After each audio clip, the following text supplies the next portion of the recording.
Next week is CoinDesk is hosting Bitcoin for Advisors, and we're going to give you an early preview as my next guest is also one of the speakers at the conference. So joining us now is Hunter Horsley, CEO of Bitwise Asset Management, one of the largest and fastest growing crypto asset managers in the world.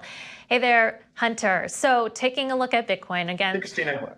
Good to see you. All right, so we're having a narrowing trading range between 40 45, though we're seeing a bit of a bounce. What do you think's behind it? I think there's a steady stream of continued adoption by advisors, by institutions, and that's providing a bid that keeps moving this thing in the right direction. And I think that's combined with a number of headlines and traders who are seeing where the levels are. So I think we'll continue up and to the right over a period of time, but there's some choppiness as people are interpreting news day to day. It's interesting you say that about institutional investors because there's been some discussion about just how involved are institutions right now. Is it still quite early? What percentage do you think of institutional investors are in crypto versus compared to the total out there? Yeah. It depends on who you're talking about, but in general, it's so early. We still have conversations. Bitwise is the largest crypto index fund manager in the US. We manage ticker BITW, ticker BITQ. There's a DeFi index fund managing over $1 billion of assets. And we still have conversations regularly with advisors who don't know that index funds exist in the crypto space and who have it on their to-do list to do something in crypto, but haven't quite figured out this, they hear so many things from clients, haven't quite figured out how to do it. So I think we're not as early as 2016 or 2018, but, I would say it's less than 10% who have figured out a way of doing something. And that's particularly with advisors who we spend a lot of time with. Less than 10%, interesting. So a lot of way to go. Are they looking at Bitcoin or are they focused on other coins? It's so interesting. It's so interesting that you asked that. I was just on the phone with an advisor in Southern California earlier. They manage a few $1 billion, and his clients have Bitcoin, Ethereum, and they're asking about DeFi, and they're asking about specific NFTs, which have obviously taken the world by storm. So I think in 2021, the story is going beyond Bitcoin.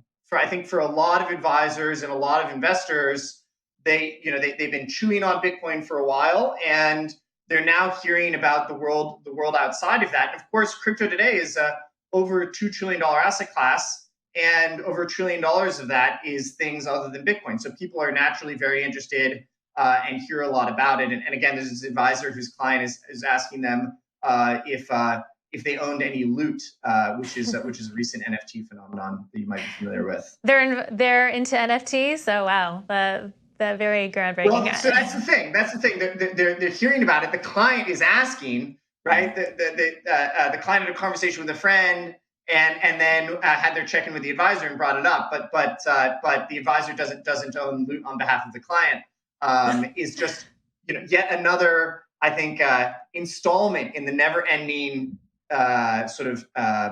rainforest of things that traditional investors have to. And Hunter, what kind of allocations are they making?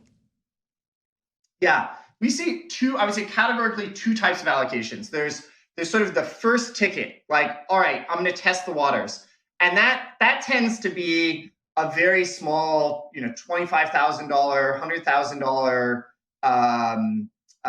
ticket, and that's sort of to see that everything works, get it on the screen.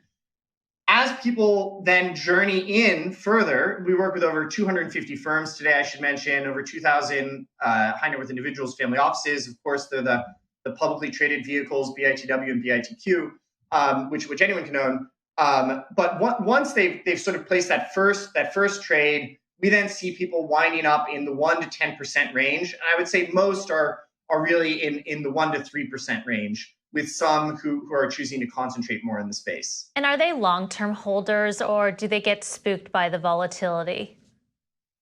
That's a great question. So again, we spend a huge amount of time. We do hundreds of calls, believe it or not, and have over 20 people focused on partnering with advisors, helping them understand the space, understand the landscape of ways they can invest in it, and then supporting the questions they get from clients. So we have a lot of questions that we answer,